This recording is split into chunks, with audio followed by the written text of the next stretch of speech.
3교시 수업을 시작하도록 하겠습니다. 인류는 천천히 그러나 확실히 새로운 가상현실의 물결을 맞이하고 있으며 변화의 네트워크 효과는 더욱 강해지고 있다. 이제 제일 활발히 움직이는 쪽이 이제 게임이죠. 게임 회사들은 새로운 컨텐츠를 개발하고 있으며 구글의 틸트 브러쉬와 오큘러스 미디움은 새로운 가능성을 보여준다. 초기 컴퓨터 시대와 마찬가지로 얼리 어답터들, 열광적인 팬들, 기계 만지기를 좋아하는 사람들은 아메리카 대륙, 유럽, 아시아 등 각지의 차고와 지하실에서 일하고 있다. 그리고 네트워크 효과에 의해 모든 기술자, 예술가, 사용자들은 자신이 사용하는 가상현실 플랫폼을 더욱 강력하고 실용적으로 만들 수 있다. 우리는 지금 가상현실 기술이 기하급수적으로 발전하기 이전에 와 있다. 우리 항상 모든 기술은 여기가 이제 0이면 이렇게 오다가 갑자기 확 올라가죠. 이렇게 오다가 한 이 정도 이제 막 발전하려는 그런 일보 직전에까지 와 있는지 모릅니다. 직전에 와 있다. 실리콘밸리에서 제작되고 있는 시제품들을 보면 미래 양산 모델들이 얼마나 더 작고 강력하며 빠르고 직감적인지 쉽게 알 수 있다. 또 차세대 고사양 기기들은 촉각, 후각, 미각 등 다른 감각도 인식할 수 있을 것이다. 이는 곧 다시 대중화될 것이고 보다 먼 미래에는 뇌 컴퓨터 인터페이스가 새로운 세상을 열 것이다. 가상현실의 미래는 밝은 정도가 아니라 눈부시다. 눈에는 보이지 않지만 혁명은 이미 시작되었다. 지금 이제 가상현실에 대해서 또는 이런 증강현실에 대한 굉장히 발전할 거다 이렇게 생각을 하고 있는 거죠. 흐릿한 구별. 가상현실, 증강현실, 혼합현실 기술은 그 나름의 도전 과제를 갖고 있다. 구글 글래스가 2013년 처음 출시되었을 때 타인의 프라이버시 침해가 문제가 되었다. 구글 글래스의 전면 카메라는 사진 촬영 시 허락을 구해야 한다는 사회적 암묵적 약속에 도전한 것이다. 또한 휴대폰 카메라를 잠시 내려놓아 달라는 요구가 아닌 안경을 벗으라고 요청해야 하는 어색한 상황도 연출되었다. 이제 카메라가 이제 안경으로 오다 보니까요. 가상현실과 증강현실의 성공은 이러한 사회적 규범과 타협이 전제되어야 된다. 저는 이 구글 글래스를 가지고 이거 괜찮겠다 생각한 데가 딱 한 군데 있어. 뭐냐면은 실험을 할 때 어떤 이제 그런 우리 아두이노나 또는 왜 전자회로 실험할 때 있잖아요. 이거를 보여줄 때 항상 이거 보여주는 게 좀 어려웠거든. 근데 이게 안경을 쓰고 실험을 하면 실험하는 과정 자체가 아주 굉장히 자연스럽게 보여줄 수 있지 않을까 이제 그런 생각을 했죠. 아니면은 이제 이쪽 뒤에서 카메라를 어깨 위쪽에서 아래로 찍어야 되는데 이러려면 또 사람 한 명 더 써야 되고 하여튼 여러 가지 어려운 점이 있었다. 그러나 몰입형 가상현실에게는 큰 문제가 되지 않는다. 아울러 스냅챗 증강현실 글래스는 이러한 문제를 해결하는 동시에 큰 성공을 거두기도 했다. 편의성, 배터리 시간, 가격과 같이 현실적인 문제들도 존재한다. 현재 장비 가격은 선진국에서도 대중적이지 못하며 전 세계적으로는 구매가 어려울 정도다. 아직 세계 인구의 절반이 빠르고 안정적인 인터넷에 접속하지 못하며 설사 그렇다 하더라도 가상현실 기술이 전면적으로 수용되기까지는 몇 년의 시간이 필요할 거다. 몇 년이 필요할 거다. 전 세계 차원에서 창의성을 제고하고 포괄적인 기술이 되기에는 아직 멀다. 또한 가상현실 기술에는 프라이버시 문제가 존재한다. 가상현실 기술은 각기 다른 자극에 다른 사용자의 눈과 머리의 움직임, 심지어 감정 상태를 기록할 수 있다. 이 정보는 누군가의 행동에 영향을 주거나 그들의 죄를 입증하거나 당황스럽게 할 수 있다. 가상현실은 사회적 문제가 될 수도 있다. 사람들이 다른 사람들과 어울리기보다 디지털 아바타 세상에 매몰되어 고립이 심화될 수 있다. 과도하게 가상현실을 사용하면 가까운 관계들이 멀어지고 공동체가 해체될 수도 있다. 이러한 문제들을 해결하기 위해서는 올바른 정책 틀이 세워져야 된다. 시민의 권리를 강화하고 대중화를 촉진하며 기술을 조작의 도구로 악용하지 못하게 해야 한다. 이에 관계자들은 어떻게 가상현실, 증강현실, 혼합현실을 개발하고 활용함으로써 사회의 신뢰, 공감, 협업 증대에 기여할 수 있을지 고민해 볼 필요가 있다 하는 겁니다.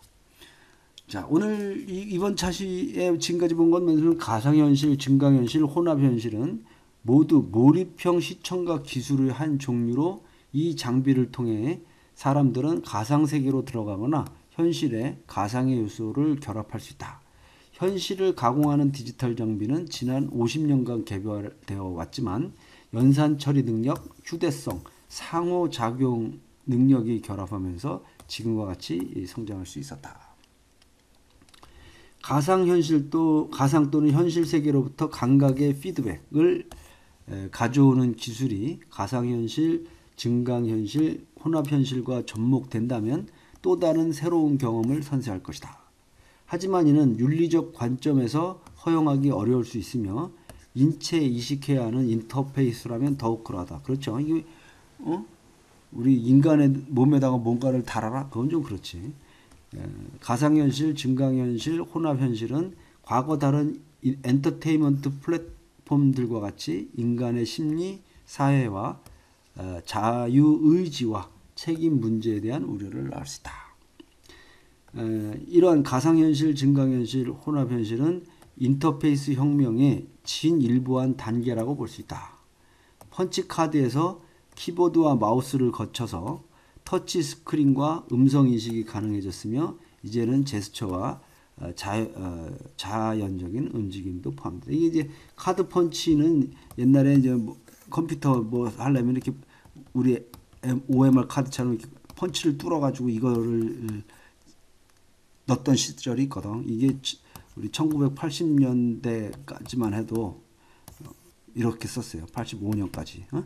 이러다가 이제 퍼스널 컴퓨터가 나오면서 이런 게 이제 사라졌지. 가상현실, 증강현실, 혼합현실은 공감 능력과 삶의 수준을 제고하고 감각 장애에 도움을 준다. 새로운 교육용 미디어로 활용될 수 있으며 이게 이제 교육용 미디어로 어떻게 활용될 수 있는가 이 부분에 대해서 이제 굉장히 많은 연구들을 하고 있고 언제 어디로든 여행을 가거나 다른 이의 삶을 살 수도 있다. 그러나 감각 차단으로 인해 사용자에게 압박 환경이 조성되어 현실 감각에 영향을 미칠 우려가 있다. 가상현실, 증강현실, 혼합현실은 프라이버시 문제, 사회에서의 허용 가능성, 고비용에 따른 접근성, 제한 등 특수한 문제를 야기한다. 기기에 의한 자극, 감각 차단, 과다 노출이 어떤 부작용을 낳을지 불확실하다. 이 기술들은 생물학적 영향을 고려할 때 단순히 기존 매체의 대체품으로 생각하는 것은 충분하다. 이제 우리가 풀어야 될 숙제들도 많다는 겁니다. 우리가 이제 그 스페셜 리서트 해가지고 4차 산업혁명에 대한 예술 문화적 관점. 이것도 참 예술 문화적 관점을 봐야 되는 게 예를 들면 서예 있잖아요. 서예. 와, 완전히 막 어떤 때는 이 글씨가 어떤 정말 예술 작품 같이 보이잖아요. 근데 지금 이러한 서예 공부 막 하시는 분들 어르신들 말고는 없잖아. 젊은 사람들은 안 하려고 하지. 한마디로 이제 돈이 안 된다? 그런 생각을 할 수가 있는 거지. 직업이 안 돼. 에미상 수상자인 리넷 월워스의 가상현실 영화 흔적들. 이거 한번 봐야 되겠네. 그죠? 이거 안 봤는데요. 한번 유튜브 찾아보면 있지 않을까요? 의 주인공은 호주 서부 사막의 원주민 장로 리아리 모건으로 그는 지금 로버트 오펜하이머의 영상을 보고 있다. 이 오펜하이머는 인류 최초의 원자폭탄 개발에 기여한 미국의 물리학자다. 1950년대 중반 리아리는 버섯 모양의 구름을 직접 목격하였다. 원자폭탄 터지면 왜 되잖아요. 그 경험은 그의 인생을 송두리째 바꿔놓는다. 처음에는 그것이 신의 계시라고 생각했지만 나중에 영국 정부가 자신의 땅에서 핵실험을 하고 있다는 사실을 알게 되었다. 그 후에도 니아리는 핵실험으로 황폐화된 그 땅에서 수십 년을 살았다. 이게 이제 그 핵실험 잘못하면 원자병도 있을 수 있고 암 유발하고 막 기형아 나오고 막 그러잖아요. 그 후 60년이 지난 어느 날 그는 자신의 트럭에 연결된 프로젝터로 오펜하이머의 영상을 보게 된다. 오펜하이머는 인류 최초의 핵실험에 대해 이야기하고 있다. 나는 이제 죽음이요 세상의 파괴자가 되었다. 라는 비슈누 왕자의 말을 인용하며 그는 자신의 경험을 공유한다. 니아리는 천천히 스크린으로 다가간다. 우리는 같은 장면 속 두 남자를 보며 서로 떨어져 있는 두 사람의 삶이 어떻게 얽혀 있는지를 이해하게 된다. 흔적들은 컨텐츠와 형태 모두를 통해 예술과 문화가 인간과 기술의 관계, 기술이 지난 세기 동안 인류에 미친 영향을 이해하는데 핵심적인 영향을 할 수 있음을 보여준다. 이 기술. 이 작품은 세계경제포럼이 제작자로 참여하고 2016년 다보스 포럼에서 공개되었다. 흔적들은 최신의 가상현실 기술을 통해 우리의 행동이 만들어낸 예기치 못한 결과. 이게 참 예기치 못한 결과를 어떻게 예측할 수 있어요? 이게 이제 어려운 거지. 여기서는 기술 진보에 대한 인류의 열망이 야기할 수 있는 문제들을 다룬다. 인간은 모든 코드를 해독할 수 있으며 우주의 모든 존재는 철학자 하이데거의 표현처럼 부품, 인간이 착취할 수 있는 잠재적 자원들에 불과하다는 욕망 또는 신념에 대한 반성을 일으킨다. 이 기술이 꼭 인류에게 좋은 것만은 아니었다. 예를 들면 이제 기관총 나오잖아요. 기관총. 이 기관총을 개발한 사람은 아이러니하게도 인류를 도와줄 거라고 생각을 했대요. 근데 이걸 더 많은 살상 무기가 됐고 더 진화됐잖아.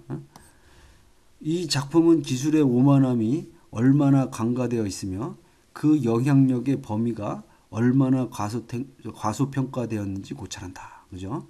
마치 고대 희극처럼 이 가상현실은 인류의 협소한 시각으로 세상을 어떻게 제한적으로 바라봤는지를 보여준다. 그리스의 희극은 인간에게 자연과 맞서지 말라고 하며 우리의 운명은 우리 행동의 결과라고 말한다. 과거 많은 문명은 과학적인 분석만큼이나 풍부하고 가치 있는 경험과 통찰력을 바탕으로 각자의 세계관을 형성하였다. 그러나 현대의 기술은 인간이 세계를 다스려야 한다는 사고방식, 그리고 자연을 극복하고 운명을 정복해야 한다는 세계관을 심어주었다. 본래 기술이라고 불리던 예술은 우리에게 다른 관점을 보여준다. 예술은 우리의 프로젝트가 지향하는 가치가 기술에 함몰되기 전에 이를 표현하고 비판할 수 있는 통로를 열어준다. 이러한 측면에서 예술의 역할은 미래를 예측하는 것이 아니라 미래를 상상하고 혁신을 이룰 수 있도록 인지적 감정적 도구를 제공하는 것이다. 4차 산업혁명에서 감성지능은 미지의 세계에 적응하며 긍정적인 사고를 잃지 않고 복잡한 환경에 창의적으로 대응하며 우리의 지적 한계를 인정하는 겸손함을 갖추기 위한 역량으로서 필요하다. 2016년 세계 포럼에서 발표된 헤더드위 하그보그의 실물 사이즈 인물 사진인 이방인의 모습을 예를 들자. 하이보그는 이 작품을 위해 공공장소에 버려진 담배 꽁초와 껌으로부터 추출한 DNA를 분석하여 그 주인의 얼굴을 재구성하였는데 이 작품은 우리의 개인정보와 무분별한 유전자 검사에 대한 논란을 불러일으켰다. 아직 기술적으로 더 시간이 필요하지만 이 작품을 통해 실현 가능성을 엿볼 수 있다. 그러니까 이게 이제 뭐든지 하다못해 담배꽁초나 껌을 가지고도 이거 어떤 사람이 버렸는지도 그 알 수 있는 세상이 될 수 있지 않냐 이렇게 하는 거죠. 그러나 만약 이것이 예술적 상상에 그치지 않고 현실이 되면 어떨까? 세계 주요 도시에서는 쓰레기를 무단 배출하는 사람들의 DNA를 수집하여 초상화를 만들어 이들을 공개적으로 망신주는 프로젝트에 대한 움직임이 있다. 이 사례는 기술과 가치관이 각각의 방향으로 움직이는 상황, 즉 기술의 회색지대가 형성되는 것을 보여준다. 이처럼 예술은 어떠한 기술이 실제 도입되어 일어나는 결과를 보기 전에 그 기술에 대한 우리의 감정적 대응을 미리 발견하게 해준다. 이 기술, 이게 좋은 것만 있냐? 이게 항상 이게 나쁜 것도 있다. 우리가 이제 원자력 맨날 얘기해. 똑같아, 원자력. 원자력 해야 되냐, 말아야 되냐. 이거 갖고 맨날 싸우잖아. 해야 돼, 말아야 돼. 고민이 많단 말이에요. 저는 이제 이런 생각도 합니다. 앞으로 500년, 뭐 1000년 이후에 서울을 우리 상상해 보자. 서울.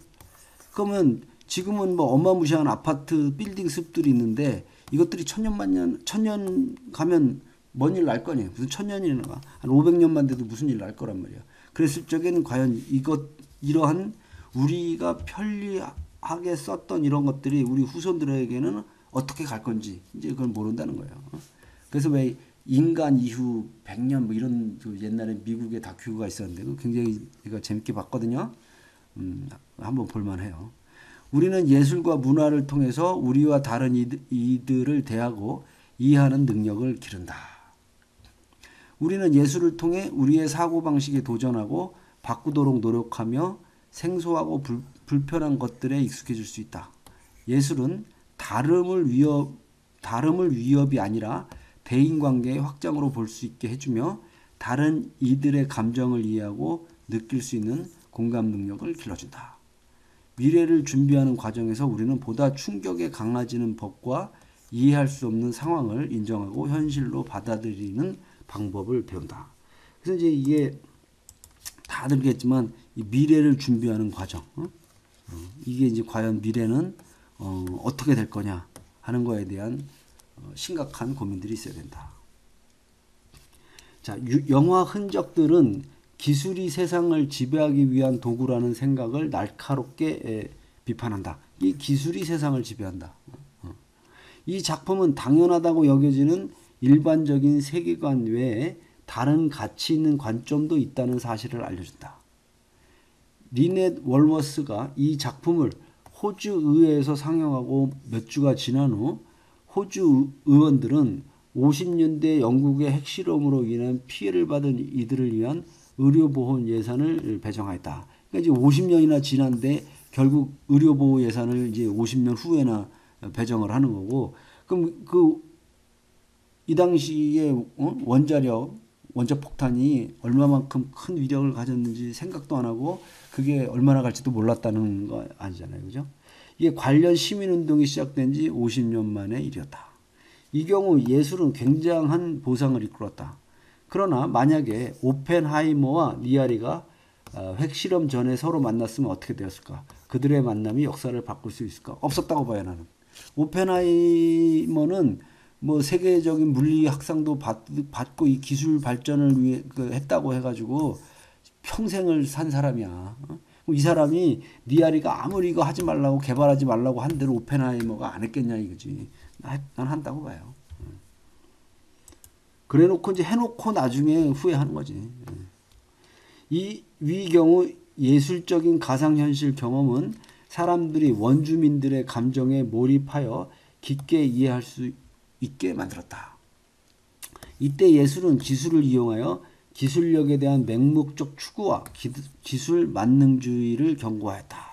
지금도 끊임없이 경고를 하는데 그거에 대해서 들어먹냐고. 예를 들면 이제 많죠. 비닐.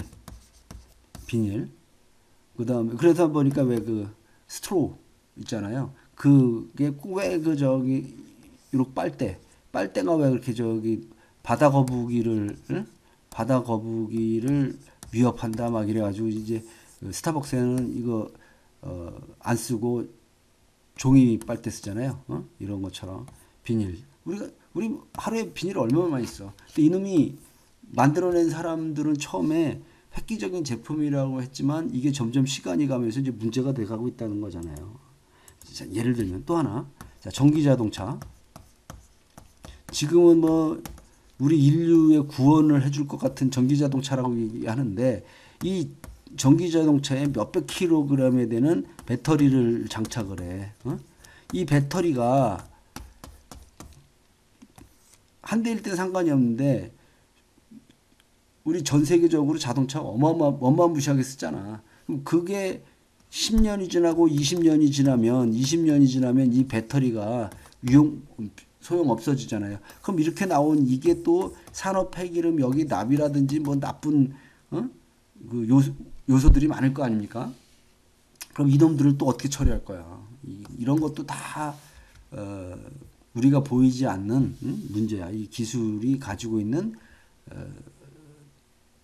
또 다른 문제. 그러면 이제 이거 다음에 그럼 수소전기 자동차가 답이다. 이제 일로 막 가려고 하잖아요. 그럼 뭐 나중에는 물만 넣으면 물로만 가는 자동차다. 이제 이렇게 된다고 나오는 거라고는 그러니까 물을 집어넣고 수소 전기 분해해서 이걸로 자동차 가고 다시 나오는 건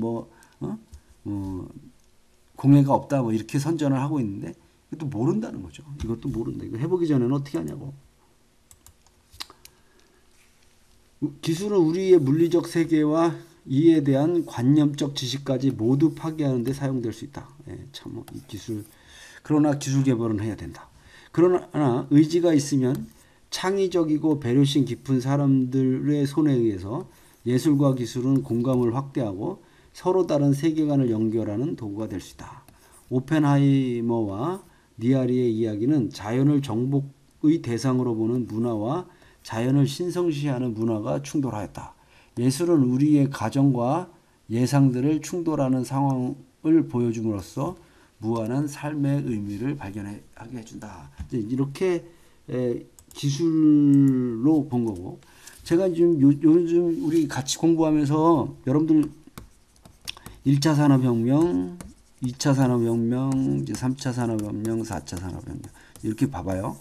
그럼 물론 1차 세계 요 당시에 가장 대표되는 두 나라가 제가 볼 땐 스페인하고 영국 같아.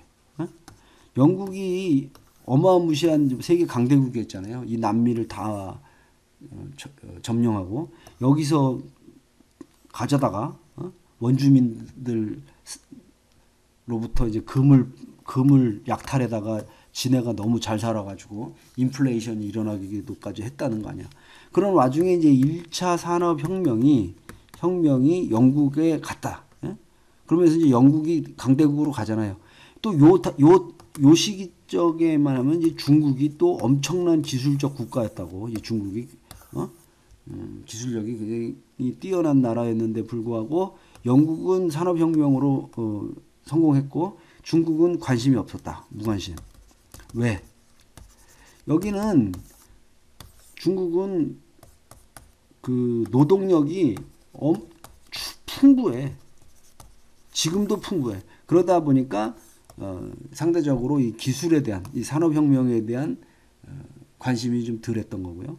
영국은 이제 나름대로 이제 와트 증기기관 나가면서 이제 강성하게 됐고, 그다음에 이제 2차 산업혁명 뭐 전기가 나오고 3차는 이제 뭐 컴퓨터 나오고 뭐 결국 나는 이 3차 산업의 연장선에 4차가 있다고 보는 거고 우리는 지금 여기라는 거 아니에요.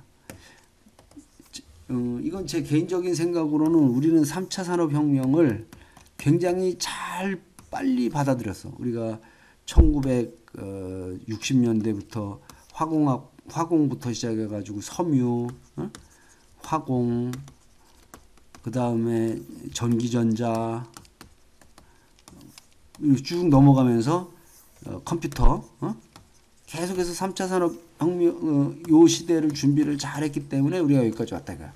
그럼 이제 4차 산업혁명 시대 여기에 와서 우리는 이 4차 산업혁명 시대를 얼마만큼 잘 받아들이고 좋은 쪽으로 이게 육성함으로써 우리가 계속 강대국의 길로 갈 수 있느냐 아니냐 하는 기로에 쓸 수도 있다는 생각을 합니다. 그래서 우리 이 4차 산업혁명에 대한 기술들을 이해하고 자꾸 어떻게 활용할지 이 산업혁명이 우리가 주도권을 가질 수 있는지 이런 부분에서 생각해야 된다 하는 것을 자꾸 느끼게 되네요. 네. 오늘 수업 여기까지 하겠습니다. 수고하셨습니다.